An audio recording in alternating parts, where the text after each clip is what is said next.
சவுக்கு media நேயர்களுக்கு வணக்கம். இப்படியான ஒரு சிச்சுவேஷனில் நான் உங்களை மீட் பண்ணுவேன்னு உண்மையாகவே நினைக்கல. பட் த்ரில்லிங்காக இருக்குது. நெக்ஸ்ட் மினிட் என்ன நடக்க போகுது அப்படின்னு சொல்லிட்டு சார் அரெஸ்ட் பண்ண வந்திருக்காங்க போலீஸு. அதே எஃப்ஐஆரில் பார்த்தீங்கன்னா என் பேர் இருக்குது, ப்ளஸ் 4 அதர்ஸ் அப்படின்னு ஆட் பண்ணியிருக்காங்க.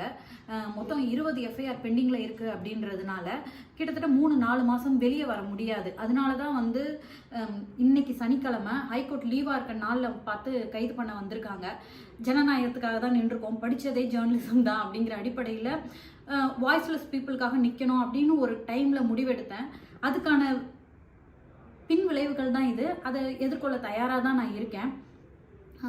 இது ஆக்சுவலி போலீஸ் வந்திருக்காங்க, ஆனாலும் லாயர்ஸ் வர வரைக்கும் போய் பேச வேணாம் அப்படின்னு சொல்லியிருக்காங்க.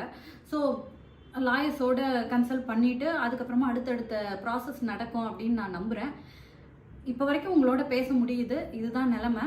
ஸோ சிச்சுவேஷன் என்னன்னு உங்ககிட்ட எக்ஸ்பிளைன் பண்ணிடலான்னு நான் நினச்சிருக்கேன். எப்பவுமே கூட நின்றுருக்கீங்க, உங்களை ஒரு குடும்பமாக நான் பார்க்குறேன் அப்படின்றதுனால இன்ஃபார்ம் பண்ணிவிடுவோம் அப்படின்னு நினச்சேன். ஸோ நன்றி.